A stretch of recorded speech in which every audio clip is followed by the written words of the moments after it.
Here, look. Let's start the video. Yeah, show your duck. Good job. Thank you. What's going on, investors? Dust here from Investments, and today I want to bring you a video covering yield farming, the topic of impermanent loss, as well as how we could potentially yield farm on Cardano while not suffering impermanent loss. And to get into these topics, we first need to cover a little bit of the basics. So the first thing we need to cover is what is yield farming and why would you want to do it? So let's say I own Doge token and I really want Cardano token. So how could I go about swapping these tokens for one another? Now I know this isn't a perfect example, but let's run with it. So one of the things we could do is we could go to an exchange. So Guy just opened up his exchange, right? And he is wanting to allow you to swap these. But how is he going to provide the liquidity for this swap? Does he have enough Cardano to swap this Doge that you want to swap for Cardano? Well, he could do something called liquidity pools for these tokens. And in these liquidity pools, users would stake equal parts of two tokens. So in this example, if I wanted to contribute to this liquidity pool on Guy's exchange, I would need to stake 50% Doge token and 50% Cardano token. And in return for staking that, I would get something known as an LP token. So now why would you go ahead and do this? And the reason is a lot of these exchanges will give you a yield for providing liquidity on their exchange. So they'll either give you APR from exchange fees, or they'll give you an APR from the native token of the DEX that they're generating at a set inflation rate. So that's the basics of yield farming. Basically, you're going to stake tokens to provide liquidity for the exchange to use to make swaps between tokens, right? And you're going to get an APR in transaction fees or native tokens. So now let's look at some basic examples and then take it a step further and explain what impermanent loss is. So in this example, remember we need to stake equal parts Doge and Cardano. So in this hypothetical example, Doge token is $1 each and Cardano is $1 each at the time of staking your liquidity. So I have 10 tokens of Doge and then 10 tokens of Cardano that I'm going to stake. Total would be $10 of each, so $20 each, and I'm going to stake it into this liquidity pool. And let's say, for example, this pool has a total of $100 of liquidity in it.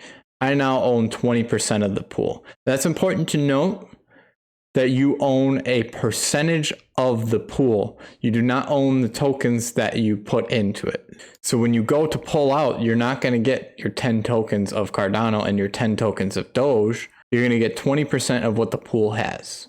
So with both of these tokens each being $1, the pool has 50 Doge tokens and 50 Cardano. So again, this is a balance and it tries to keep that balance perfectly even. So now some time goes by, let's say, and Cardano happens to go up to $5 each token. Not too crazy of a thought, right? It could realistically happen. And we had put in $10 each, $20 total, 50% Doge and 50% Cardano, and we own 20% of the pool, like we said. So now to keep the balance, the pool has now adjusted its amounts that it's keeping to keep that balance, right? So it reduced the amount of Cardano it has and increased the amount of Doge that it has. And you can see these values here. It has increased the Doge holdings to 111 Doge, and the Cardano went down to 22.36 Cardano. And the total value now locked in the pool is 223.6. So you did see some increase in the pool's value, but you saw these tokens adjust to keep a 50-50 balance, right? So let's say at this time, I want to go and remove my liquidity. Well, we only had 20% of the pool, and in this hypothetical, I'm assuming no one else is joining the pool just to keep it easy for explanation. So we still have 20% of the pool. So now when we pull out our LP, you can see our Doge token amount increased while our Cardano amount decreased to keep a 50-50 balance. And you can see the totals here. So for Cardano at $5 would be $22, and 22 Doge would be $22, totaling $44.72. So you did see some appreciation, right? So before you put in $20 and now you're getting out $44. But on withdrawal, you're getting less Cardano than you originally had because it balanced, right? So let's look at this example and break it down. So what if you never entered this pool and you just held your tokens outside of it? Well, before the price increase, you had 10 Doge at $1 each equals $10. And you had 10 Cardano at $1 each equals $10. So you had $20 total. After the price increase, i.e. after Cardano went up to $5, you still had your 10 Doge at $1, $10. But now you had your 10 Cardano at $5, which equals $50. So you had $60 total. So you can see if you would have never entered this pool and just held your tokens, you would now have $60. But since you entered it and removed your liquidity, you only have $44.72. So this is what impermanent loss is. And it's called impermanent loss because technically it's not permanent until you actually sell your LP tokens, right? So until you lock it in, it's not permanent.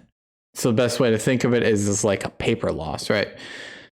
So that is a very basic example of what impermanent loss is. But as you can derive from this, the greater the price movement, the greater the risk of impermanent loss. So let's say, for example, instead of going up to $5, this mooned and just went to $100. Your permanent loss from being in this pool would actually be a little bit greater. So typically these pools that are more prone to suffer impermanent loss typically have a higher APR to attract liquidity. So how can you as a user provide liquidity but still avoid impermanent loss? Well, there's a couple ways.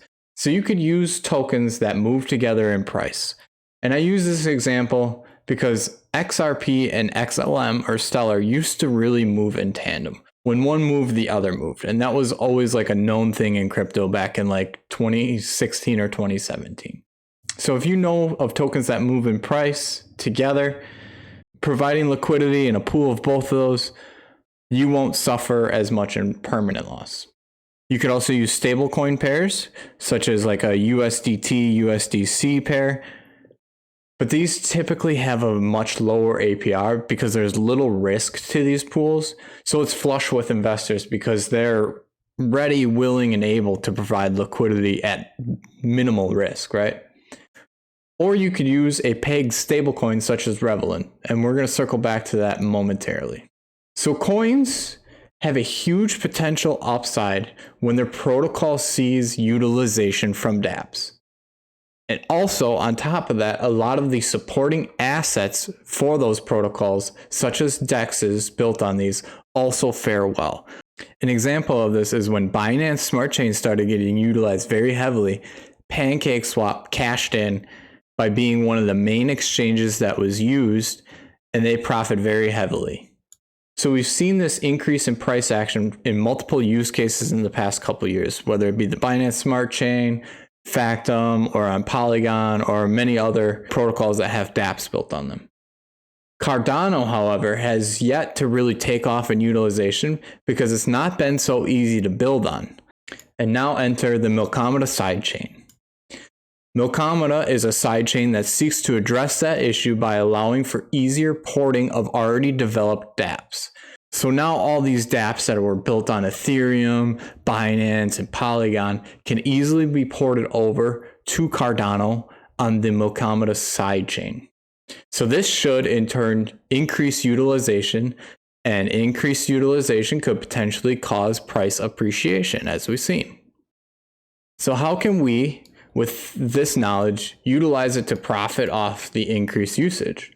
Well, we could speculate on price appreciation and just hold Cardano in anticipation that the utilization of this chain might start to increase the price. Or we could speculate on supporting infrastructure such as DEXs or bridges to the milkomeda Cardano network, right? So if we could find what exchange is going to be the PancakeSwap to Binance, we could potentially speculate on the supporting asset of that infrastructure. So for instance, in the PancakeSwap example, if we could get cake tokens early on and profit along with the increased usage, or we can provide liquidity on these exchanges for these pairs. But this brings us back to impermanent loss. we don't want to lose in a situation where Cardano increases in price, right? So how can we avoid that impermanent loss while still profiting? Well, what if there was a token that was pegged to the price of one ADA, and then you could also pair that with ADA for an APR? Well, that is what Ravelin Finance is attempting to do. They are trying to be pegged to the price of one ADA via seigniorage. And this is a tomb fork built on the milkomeda network that I just covered in a previous video. I'll link it somewhere over there where I did a complete overview of it. But the basic takeaway is they're trying to peg to one ADA. So if you have an exchange, for example, where you can make a pair with a token that's pegged to one ADA and pair it with ADA, it should, in theory, be pretty stable. And if that offered a decent APR, you could potentially profit very handsomely from that. And one of the cool things is this pool is paying in its own native token. So you can see here this new OCOMX exchange has a lot of pairs on the milkomeda network, right? And you can check the APRs here. Well, Ravelin/MADA has the highest APR. You also got decent fees accumulated from trades already, and it's visible right here. But the cool thing is, you're not going to be subject to impermanent loss if that RAV token is able to sustain its one-to-one peg with Cardano. And as Cardano increases in price, RAV should as well, because it's pegged to that price. So instead of balancing the liquidity in the pool, it's just going to raise the water level. So this Ravelin Finance has a couple tokens. They have RAV, R-Share, and R-Bond, and it's a really cool mechanism to provide yield to users while trying to maintain a peg to one ADA, which seems to be a very beneficial utility for a token to have on this new milkomeda network, right? And you can see they got 3 tokens: RAV, R-Share, R-Bond. Currently, OCOMX only has one pool for the Ravelin Finance network where you can stake to and earn APR. However, on May 11th, the MADA/R-Share pool is also scheduled to open up with a very high APR to begin with. Now, this is definitely something to look forward to because new pools often have a high APR to attract initial liquidity providers. So that's all for this video. The next video I got coming out is going to be how to bridge your tokens back from the milkomeda network back to your original Cardano network. So that's all I got for this one. If you found this information useful, don't forget to use the currency of YouTube. Give me a thumbs up. If you would like to see more content like this, don't forget to subscribe. Till next time, later.